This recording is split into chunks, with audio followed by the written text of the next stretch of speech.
Inspired by sound.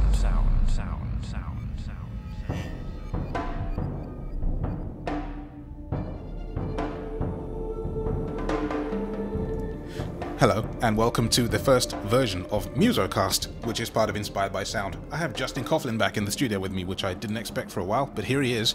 And today we're discussing our favorite pianos. And the thing is, pianos are very personal things, but we find that we play them very differently. Like, you will play an upright piano differently versus a grand piano, and for different reasons as well. And it's about how they fit in the mix, pre-EQ, post-EQ, whatever. So, it's going to be basically Let me first just say, chat. I like the epic starter music. Oh, man, I try to change it up, you know? Every time I start an Inspired video, I try to do something a bit different. I love it. It's fun. I love it. What was in that? Just out of curiosity, Symphony sound-wise. series, I think, and Action Strings Was that where the percussion came from? Yeah, Symphony series percussion is pretty heavy stuff. Part of the Very complete cool. 12 UZE package, by the way. And there was a little vocal thing in there? Oh, probably vocalized too, or something going on. Okay, very cool. They have beautiful pads, like don't they? Yeah. I don't think that, you know what, I think there's actually, you know what? I did an Inspired on this, and one of the pianos in there is actually, it's an electric grand from Waves, and it's actually playing like this weird thing, which is like a B-flat thing, but not doing very much. It just kind of goes... Okay.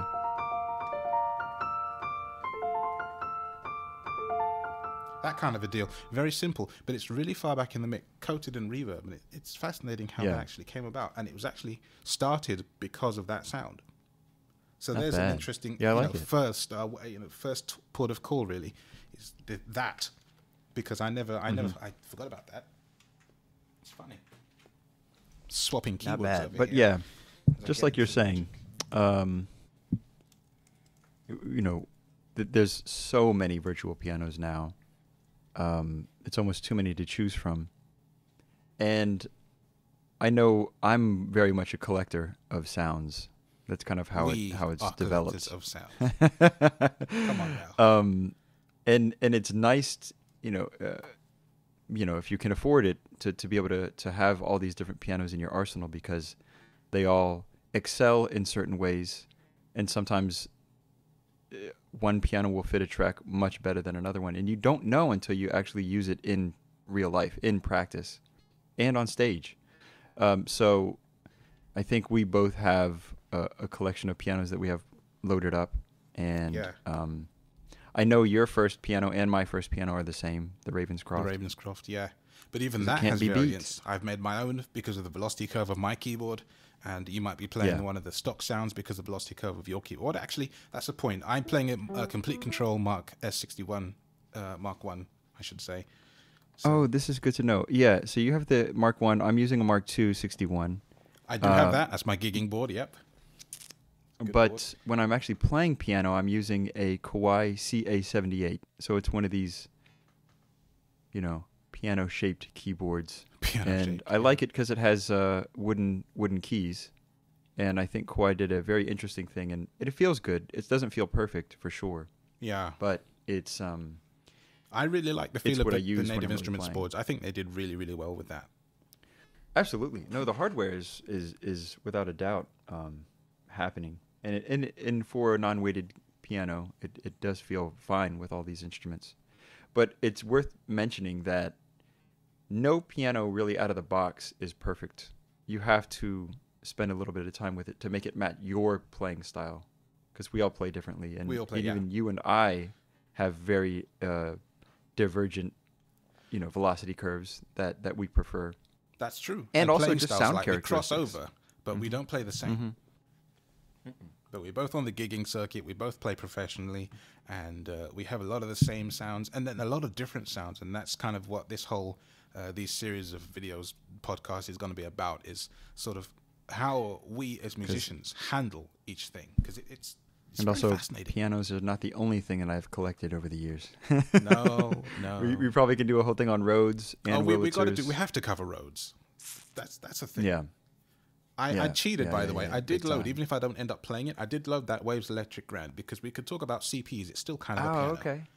So absolutely, that fits. It fits. It fits. So, anyways, let's get to the Ravenscroft. All right, that's a good idea. Show them what you can do. What is it that really? No, what works for you? What's like? Because right now, like I'll play mine real quick. I'll play, and this is the sound I like.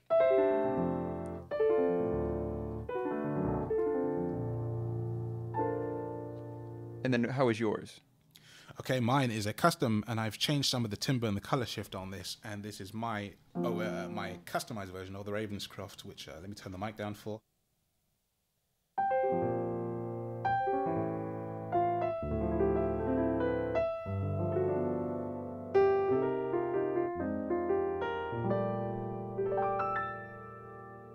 It's quite a different sound, but still warm, still Ravenscroft, still beautiful, I think. It definitely has the character, yeah. Oh, definitely. Which preset are you playing, by the way? That's a question. I couldn't even tell you. Okay. It's pretty stock, but this particular one, what I did is I think it's using the close and player mics in conjunction. So I think there's at least 4. There's a side mic, there's a room mic, there's the close and the player, and you can, thankfully, we have NKS access to it. Really, who did this? Did Slough? No. Slough did one, and Mr. So somebody helped us out by making these parameters, mapping them out, so we can actually edit the parameters through Complete, which has been a game changer. Yeah. But we were able to actually mix the microphone positions, so we can dial in the sound. That's the exact word. As if we're in the studio. That's funny, but yeah. That's the trick. So I like using the player and the close together because the close tends to have a little bit more of the room ambiance in there. Yes. But the thing that makes this stand out for me is, first of all, the amount of velocity layers and how expressive it is. But the release samples are the most convincing ones. So it's after the key goes up. You still hear the piano after the key is.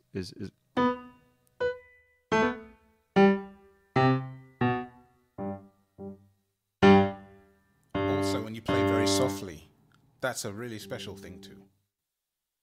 So there's a lot that go into it. It's not just sampling the piano sound, but it's like what noise the hammer actually makes when it gets lifted off the string or off the damper. So they really do a good job. I'm actually going to move over to the CA78 because it has the soft pedal. And the Ravenscroft soft sound is really killer. You play in the interim because I'm going to switch over. Okay, as he changes, I'll tell you that I don't have a soft pedal hooked up. I've got an expression pedal, but it's not mapped or anything. But Ravenscroft for me is if I want to do dark and mysterious things. And one of the latest videos I did was a vlog post about a little exercise, and it works for that. And here's Justin doing what Justin does.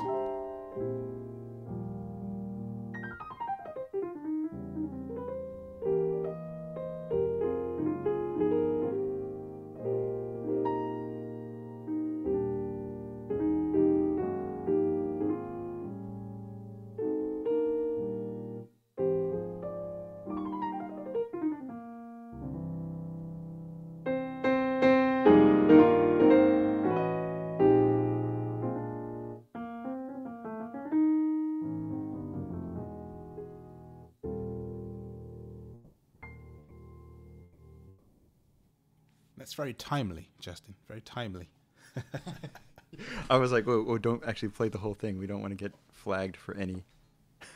I think they don't. I don't know if they would do that because, of course, it's a different version. They wouldn't. I don't think the algorithm would be able to find my rendition. But I tell you, the funniest thing actually, I did getting smarter and smarter. I did a breakdown of my own track, audience participation, and I was playing it from the Logic project, and I got flagged on my own video because it was my track. Oh, yeah. Now, it didn't give me a takedown, but it was funny. Yeah. I was like, oh my gosh, my sound. I know you also got a takedown for putting my music on the video that I was featured on. That too. But we're safe. We're safe. It's fine. I certainly am not going after you for Oh, please don't. I have no playing money. music on the video that I was present on. Yeah. So Ravenscroft, killer. Really good. And for the money, too. And the also size. It's not that expensive. And the iPad app, that's not bad either. The Ravenscroft. I haven't tried that one. You know, they stripped it down. I know a buddy of ours, Kevin Reeves, had it and was using it. Yes, that's true, isn't it? And it still has all that characteristic sound. I had tried it at NAMM last year. They had all the keyboards set up, and I was playing on it and didn't realize that it was the iPad. And the guy told me, he's like, "Yeah, you want to go to the other one? The other one has the full." I was like, "That wasn't the full one." It was very convincing. So that's a nice thing honestly, to know. That's impressive. I think this one really knocked me out more than any other sampled piano I've ever come across. But there's also some other good ones. What's next on yours? Next on my list is not that. That one. Okay, great. This is the Keyscape Wing Upright. And I've picked the mono patch for this because although the other patches are okay, this to me is up there with Ravenscroft in its excellency. And it's a very different type of beast. Why I like it, and I have changed nothing about this patch. I don't know. It's just, don't want to hit record. It's just very playable. There's something just super playable about this, and absolutely, the style doesn't seem to matter.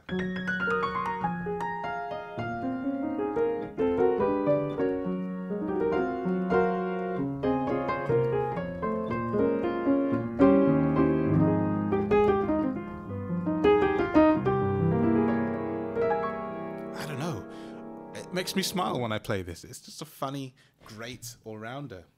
What catches your ear about it, if anything? The thing that I like about it, and I like about a lot of these pianos that we have, is that when I heard you playing that, I could visualize like you actually playing a real piano.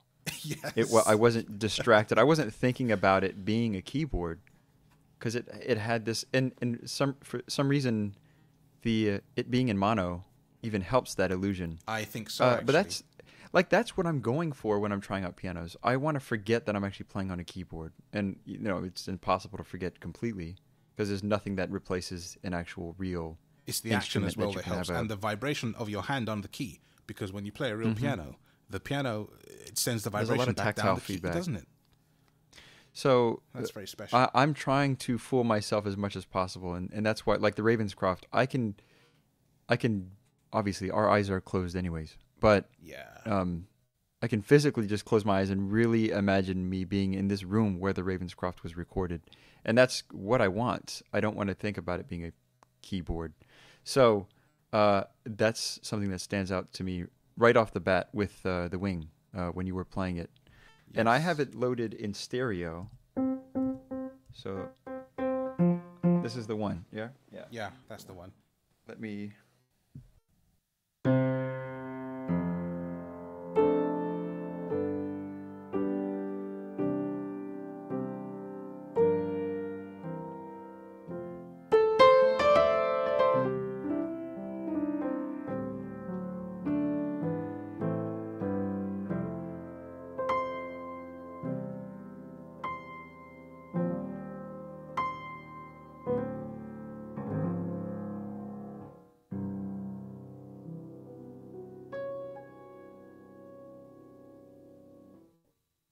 Yep, there you go. I think what we can do with this, actually, for a comparison, is we play like the same passages close as possible, so that people can get an idea of an A-B, because I think that would be quite nice for them.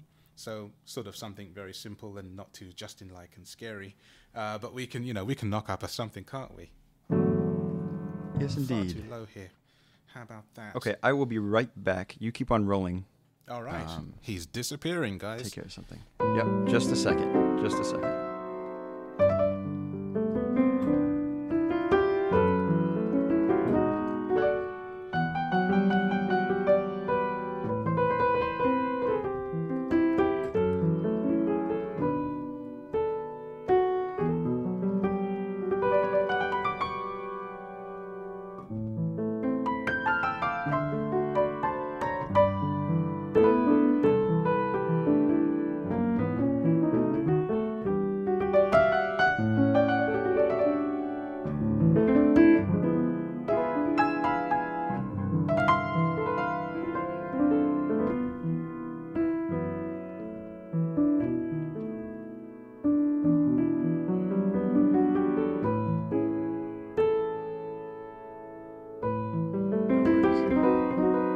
having a dog that needs attention. Attention, yes, indeed. It reminds me of the old Scream Meter stuff. Dog needs attention. Window. So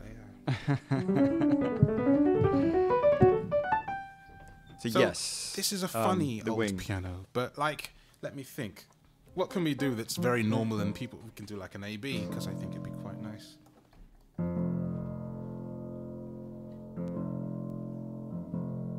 Well, you go ahead, and we'll see what happens. Okay, let me think. Let's do a little bit of we'll trade. All right, trade it is.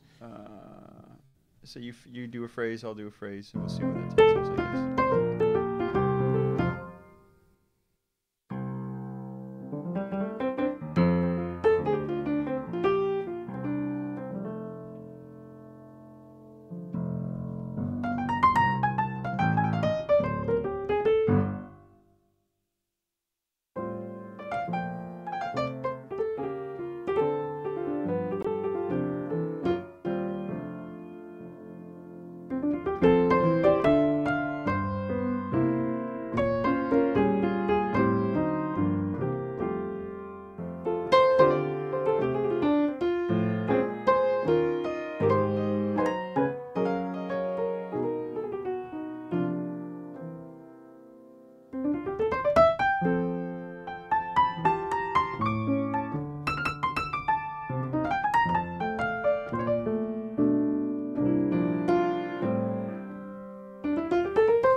That's nice.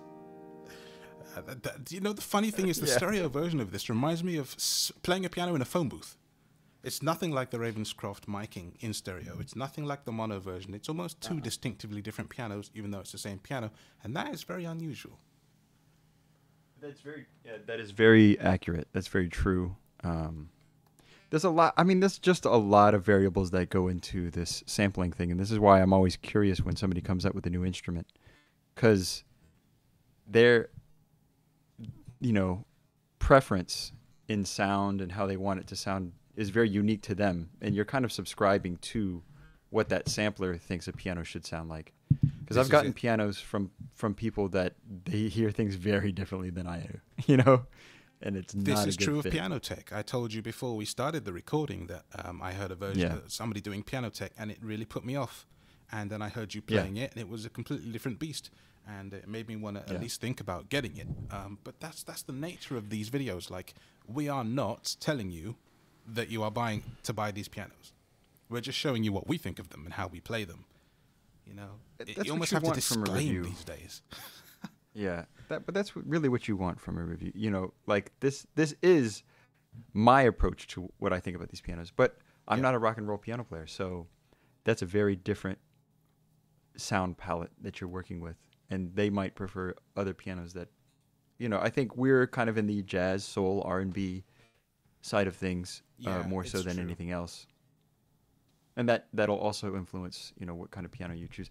You mentioned Piano Tech, so I'm going to go ahead and bring that one up. I did, yeah. This is the unique thing about Piano Tech is that there is no samples. These are very small files, so it's easy to download. And it's all physical modeling, where they basically use synthesis techniques to build a piano. So they work out the algorithm. They do a lot of math to figure out, like, okay, this is how we simulate each string of the piano. And we also need to simulate the hammer. We need to simulate the dampers. And this is kind of what fascinated me about Piano Tech. The downside is that it's just, there's something that it's missing when it's not sampled. There's something that you get a character of an instrument when you sample it. So this is kind of all in a computer. That's the downside. The upside is that a lot of these virtual pianos, they always tout, how many velocity layers they've sampled. So Ivory goes up to about 18 velocity layers. I think Ravenscroft is up there. There's a lot. And so they sample soft all the way up until, fortissimo at 127 velocity steps. Yeah. The thing is, the way it works with a physical modeled one is there are 127, or actually 128, because 0 I guess counts. Zero counts, yeah, 128. There are that many steps that are triggered based on how I hit this piano, this key. So I can go from, and the amount of steps that it takes to open up is it just feels better when I'm playing on it. Anyways, that's enough talking. This is the Steinway B from Piano Tech.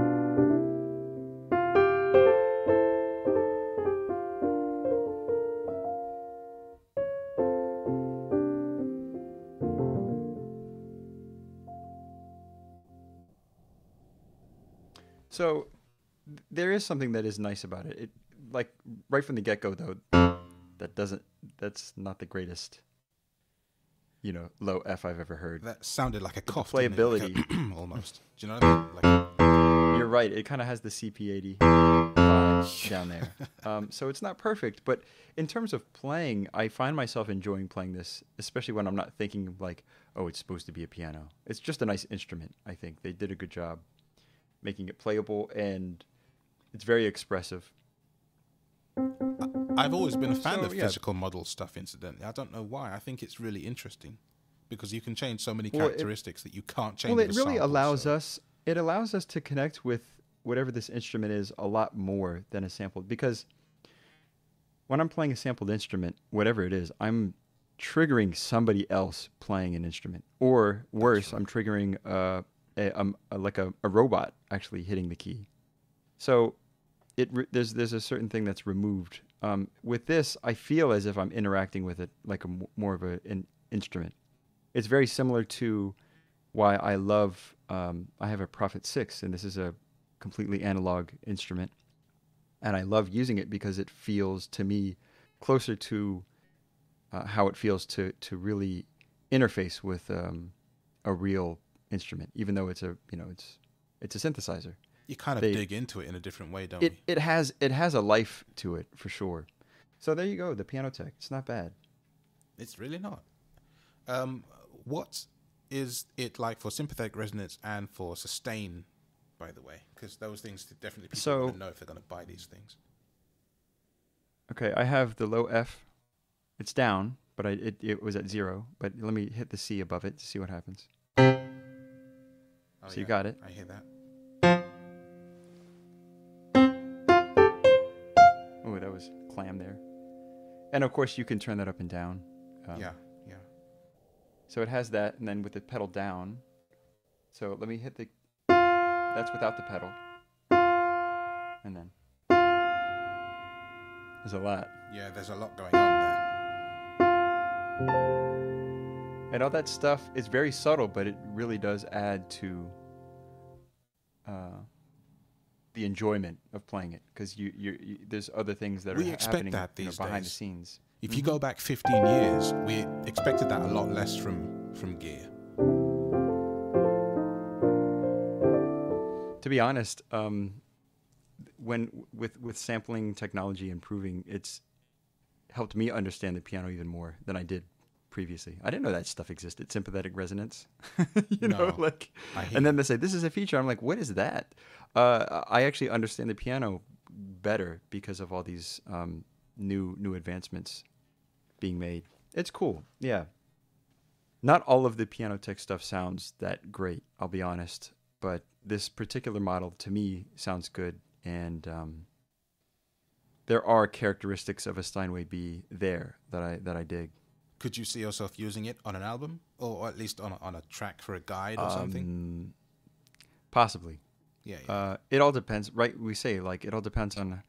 I had a couple of buddies of mine. They sent me the bass and drums and wanted me to lay down the piano track, and I was basically going through all of my pianos to see which one fit what they had already recorded. Mm-hmm. And the thing that ended up being the best fit is something that I don't even have loaded. It was the Cine piano by Cine Samples. Oh, that one just kind of had the right character that fit what they had recorded already. And it was important for me to find the right fit because they recorded actual drums and bass. So it has to sound, it's got to fit with that. So mine had to have a little bit of dirt in it. It couldn't be pristine. That's always a problem with a lot of these sample libraries. They're so pristine that it's hard to insert it into a real situation. And we were discussing this previously as well. Like a piano sounding great on headphones, and then you take it on stage and on speakers, and something is wrong with that. Tell you what. Well, this is and I had mentioned this to you before, but I love Nord gear. I'm a big fan of the way they put their instruments out. They're very blind friendly because it's all knobs and buttons. Yes. No menu diving. And they basically do a few things, but they do those things very well. I think their piano samples for a long time have been my favorite to use at home with headphones or with a good pair of studio monitors. On the gig, when you have just a regular amp to run it through, it's rarely sounds very good. There's so many variables that go into what room are you in, how echoey is it, how forgiving is it, and what kind of amp are you running it out of. I tend to use upright samples when I'm doing gigs and I'm using a Nord. They are the most contained. The grand piano samples, disastrous. And you don't learn these until you're on the gig and you're thinking, well, this does not sound as good as it did at home. Yeah, this and I think you have the same situation. In the comments, really, couldn't it? Because you think you know a sound and you spend ages customizing it and getting it what you feel is right, and then you get on stage and it is wrong. Well, what are your preferred pianos live? When you're in a situation where you have to run it through an amp or you're going through the PA system. So depending on what I'm playing, and even on the same gig, I will bounce between Ravenscroft, my patch, and the Keyscape C7, the first patch. Do you have that pulled up, right? I don't, but it's easy enough to switch. I've already used the wing, so let me go and change that over. It's a good thing to mention, actually. There we go. There it is. So this first patch of Keyscape, the LA Custom, which is a ballad. Lovely piano, this. Well, actually, it's funny because I know someone that hates it. But it's okay, I think, in certain circumstances. Well, that's also just valid, right? It's a mellower piano. It's definitely not going to cut through unless you modify it.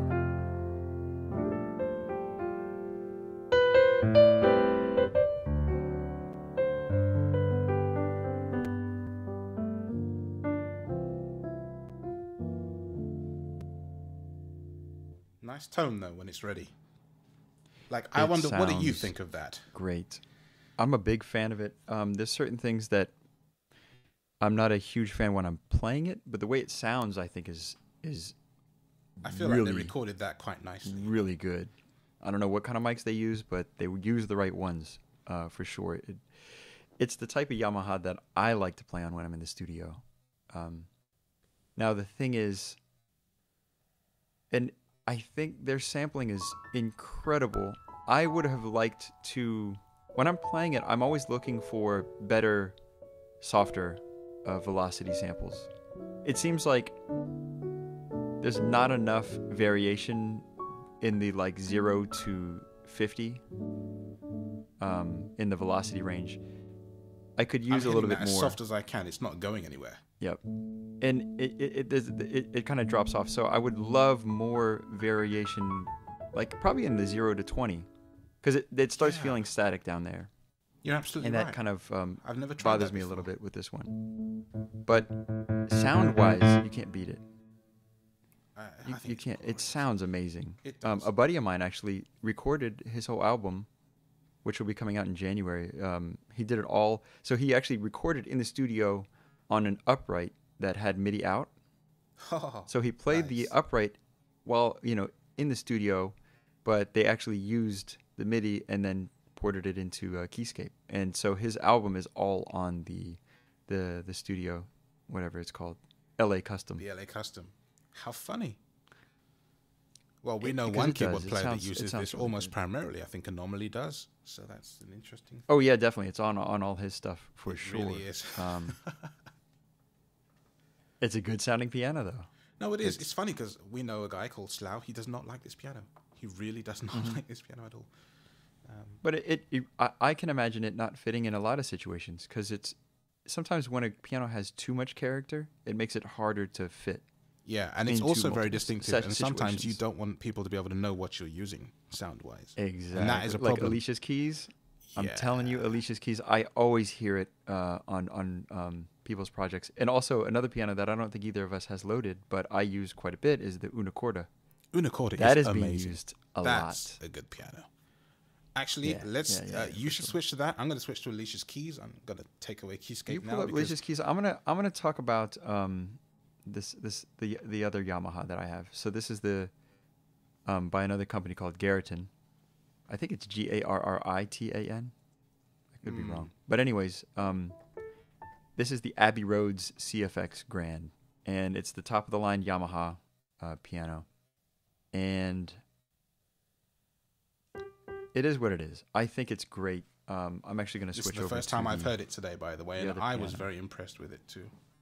So, unfortunately, the mic. He's across the room. It's all right. I ran away from my microphone.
And it has. It's so character.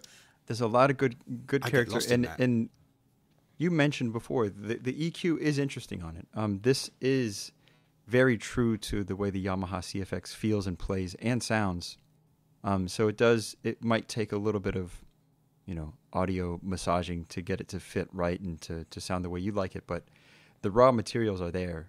And what's nice about this, and this can be good or bad depending on how you're trying to use it, but there is room ambiance built into the samples. They recorded it in a room at Abbey Road Studios, so you're going to get a little bit of. Do you know I live like about a kilometer from Abbey Road? It's very close. Yeah, I'll be doing the visit. I think when I'm in town. Yeah, I'm come on by. Go by. But again, it has all the it has the release samples that sound good. It does, yeah. And I switched back and forth between the soft pedal and not using the soft pedal, and it has the. I'm gonna do the same that I did with the Piano Tech, where I just hit the F key, then.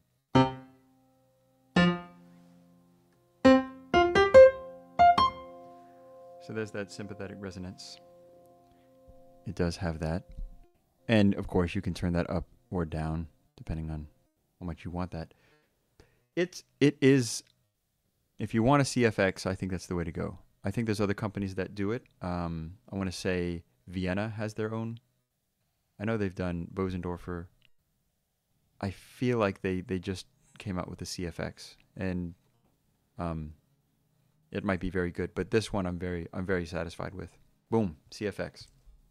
Now, there's a piano that I think maybe you've either never played or forgotten about, and I'd like you to load it if you have time, room, and it is actually from the Contact Factory Library, and it's called the August Forster Grand under the orchestral section, because that piano surprises me. It's not bad. And while you... Man, I don't think I've ever loaded that. This is you the, have see, a fresh you have it. perspective. No, I have it, and you have it too, because it's part of Contact Factory, but I'd love to know what you think of it on first play. Now, while you do that... All right, well, go ahead and... Yeah. Let me mute my channel and you... Alicia's Keys. Now, this piano, it's used in a great deal of places. But the one thing that I played when I first came up with it, and it stuck with me, and it doesn't work on any other piano, including my own real upright, is a little piece that is not classical, it's not jazz, I don't know what it is. But I came up with this last year or something, and it stuck with me.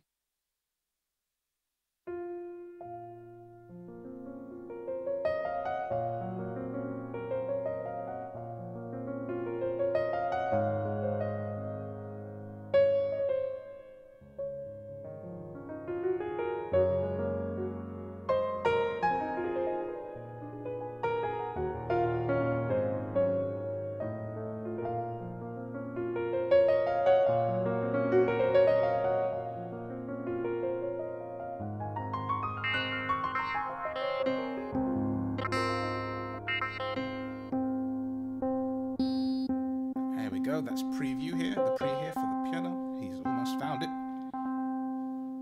It's you probably want to set the bank to orchestral. Sorry about that. Yeah, I forgot. That's fine. It's in orchestral. I've done that before. Yeah. Now you can hear my girlfriend talking to me here. I don't think you want to date a speech synth. But you see, a piece like that, and the preset I'm using for the curious actually is the Audience Big Concert Hall. And this worked well on Alicia's Keys. But if I switch back to Ravenscroft, for example, although it works, it doesn't feel the same. Oh, there it is. We have located it. Yay.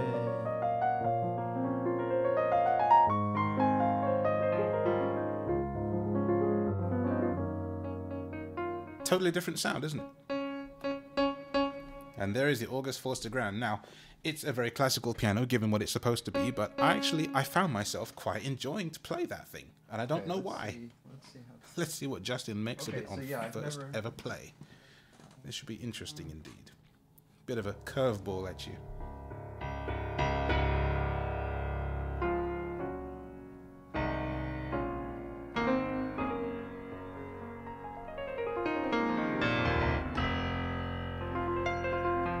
I'm gonna switch over to the that's on the complete. Yeah, play the real thing. Well, I say the real thing.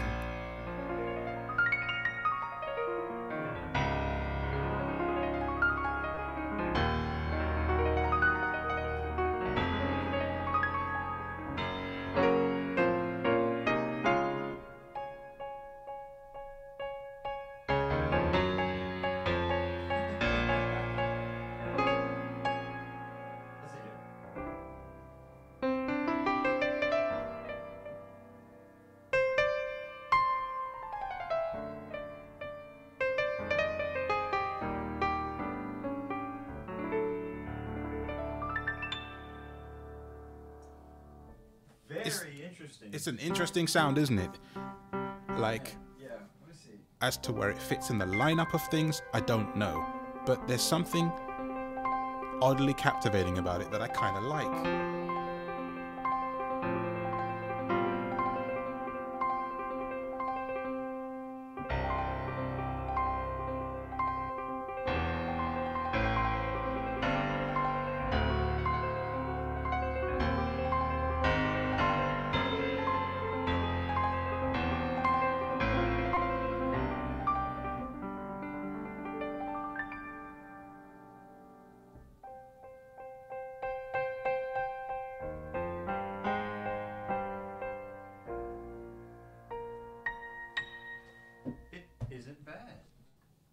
It's not bad. It definitely asks for something different than with the other pianos. Yeah, it does. It needs a different EQ curve for the kind of, if we were going to do it for a jazz setting. But yeah, I don't know. I came across it one day and I thought, you know what? I could actually enjoy that. I mean, it is an orchestral. It's in the orchestral bank, and that makes sense for a reason. I think this would sound great with orchestral stuff going on around it. Yeah, it really. There was one piano that I got from Spitfire Audio that I never use. It's the Hans Zimmer piano. I haven't heard that one. And I think it really, it's so big.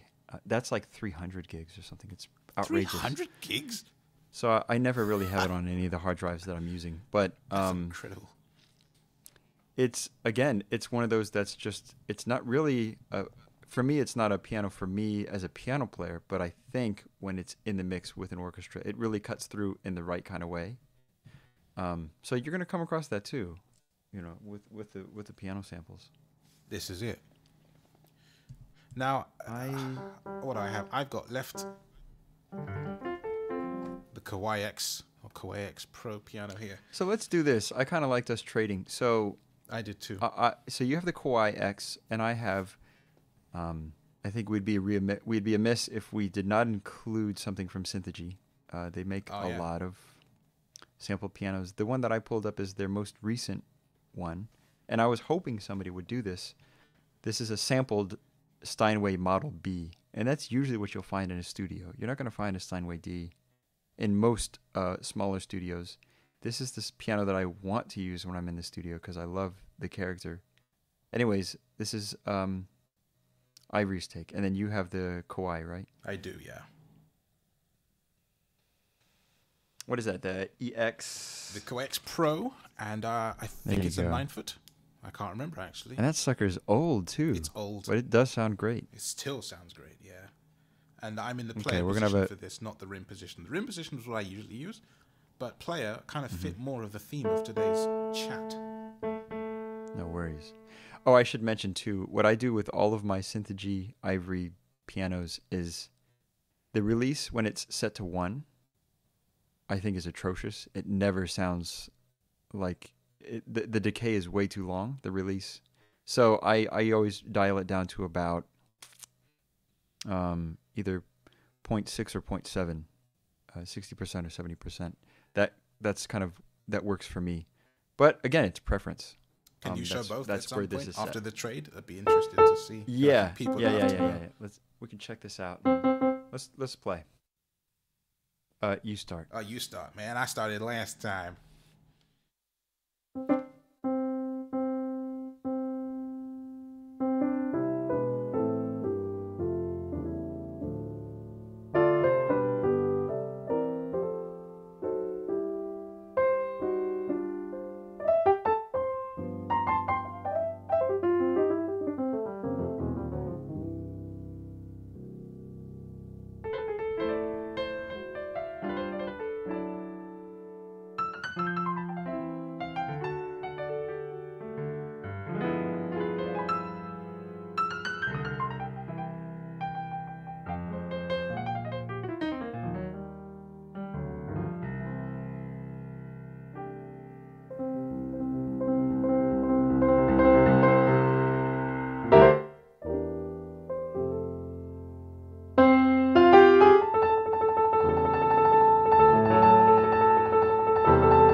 And that is the power of the interwebs. We're not in the same place, let alone the same country.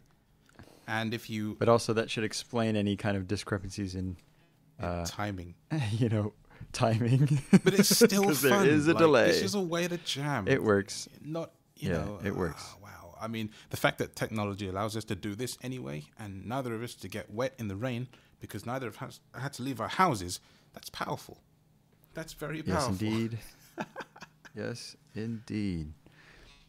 But I like this. I like the fact that there's so many choices out there, and we haven't even touched on a tenth of the pianos in the world.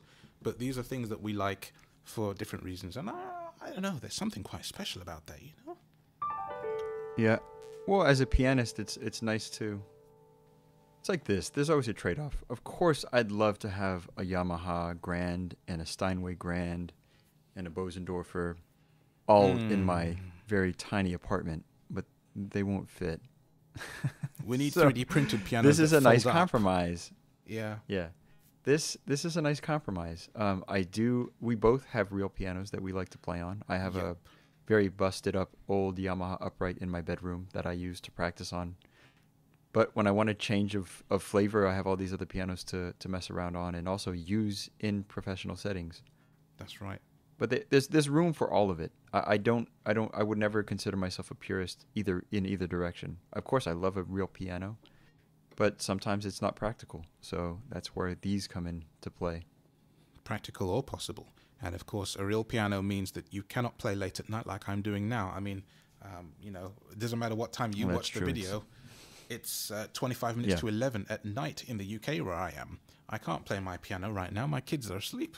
So I settle for these other ones, and that works. You know, we should. I'm gonna pull up Unicorder because that's worth. Yes, definitely do that. Let me see here. Unicorder is a lovely piano.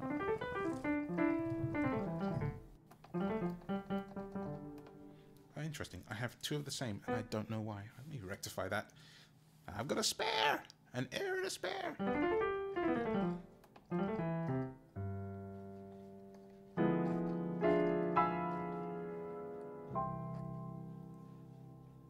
Unicorder is a very fascinating piano, though. It's full of all sorts of wow, is what it is full of. I'm pulling up the pure one, so not cotton, not felt.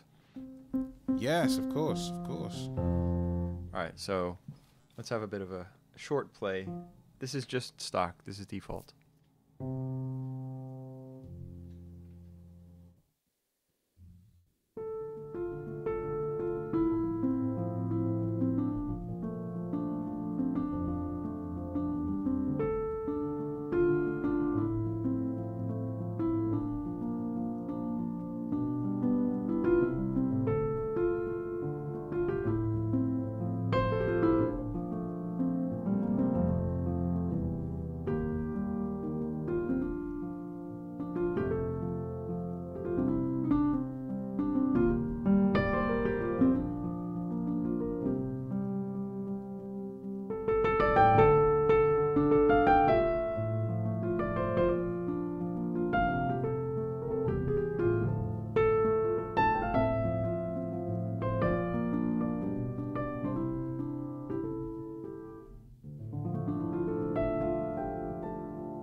Yeah.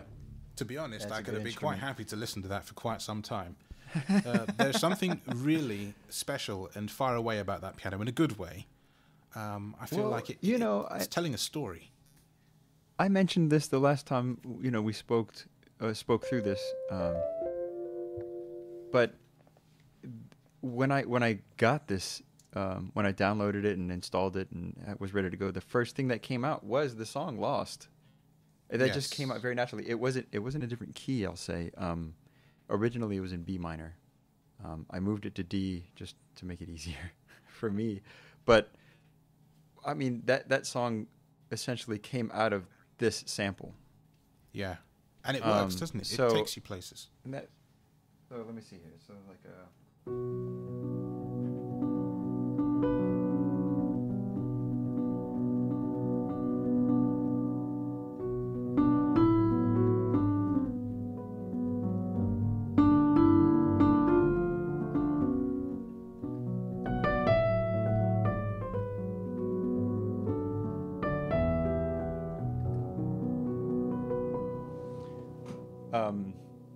Yeah. What were your first thoughts on Again, hearing that? I mean, did it? I mean, it obviously sparked something in you, but what's your first? Because when I hear something new, I either get taken to somewhere brand new in my head, or I can envisage immediately. I think the song itself, is a pretty good indicator of where it took me. It has a haunting quality to it, like this hollow character. Doesn't it? There are no other pianos that really sound quite like that. It's the way I feel about it is very similar to what the wing upright from Keyscape does. Yeah. There's just a character about it that pretty much dictates the way it wants to be played. I'm not gonna sit down at Unicorder and ever play jazz standards. Like. Oh, you sure about that? I mean, I guess I could. And actually, this is one of the, because it's the pure sample. You're not hearing all the extra percussion stuff that happens with the cotton. Let me switch it just because. I don't know if this is gonna work. Oh yeah, felt warm. So this is with felt. Very, very different. It has this whole other character.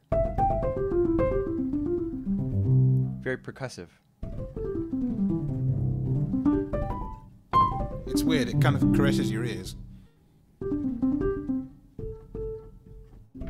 This could be its own ASMR video. Yeah, it is a bit like that, isn't it?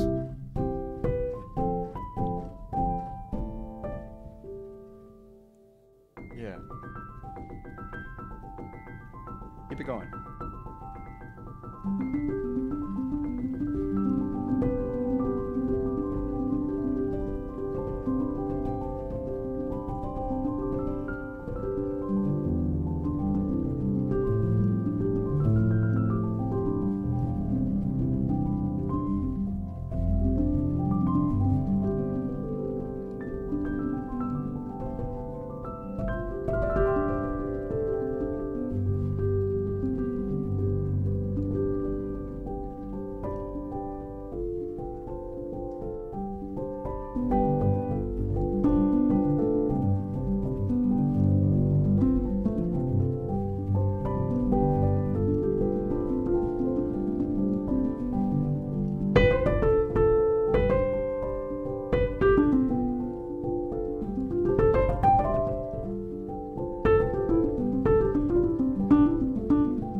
was and something. That was the Andre and Justin movement, Opus 76. I don't know. Madness. Sitting in a meadow. Sitting in it. Yeah, exactly. It's funny because actually with the same malicious keys, I did write one of my shorts called A Gently Flowing River, and it's that kind of idea, actually. Very, very soft and thoughtful idea. And there are uses for all of these pianos, and I think, we proved that today with the use of the unicorder in Lost and Alicia's keys in that, and it's amazing. Absolutely. I think that really does that. If that's not a good look at the pianos that are available now, I don't know what is. And also at least from our perspective, have fun right? doing it. You Yeah, know. I had a lot of fun with this. Oh, it was great. Yeah, we should do a lot more of these. Well, I know we already did that, but hell, let's just end with an unscheduled jam, and I'll fade it out when it comes to it, guys. Let me, thank you for listening, and thank you very much. share. Thanks for having me. Dude, you'll be on a more. You'll be on a more. Well, we'll hang out whenever I'm off the road. I have time to kill, so I think this is a great way to. It also helps both of us to grow, because you listen to what other people do with the same stuff, and I think it makes you play differently. I know I do, and that's a good thing, isn't it? Like, you can learn and do different things. So, for example, my test for sustain pedal is to do this without the pedal, and then because the upper notes, the way that they ring, is very indicative of whether the piano is good or bad. In my book, and that's a thing. That's Ravenscroft. So I've done that on that. This is Alicia's keys now. And then, do that one. So this is the Piano Tech one. Let's see. So I got to do it. Sorry. Okay, without it, and then I feel the body instantly when they. Yeah, that's good. I'm going to use this one for our jam. Yes. Let's do something a little more lively, huh? Let's do it. Hopefully it stays some kind of mad. It's going to be tough. Let's figure out what works best. Obviously, the things to keep in mind when we're doing this is don't jump keys too much. That way, when somebody's behind, they won't sound like crap. That's it. At least that's what I think about. I'm like, okay, don't shift too much, because he's, that half a second or a second behind. Something where the root note doesn't. And really also, feel like it's moving. keeping the rhythm, like the rhythm is fine, but it has to be sort of nondescript, so that it still works. Exactly. So it's a new art form that I've been learning as we've been doing this team talk thing. So okay, let's give it a shot. Well, let's see.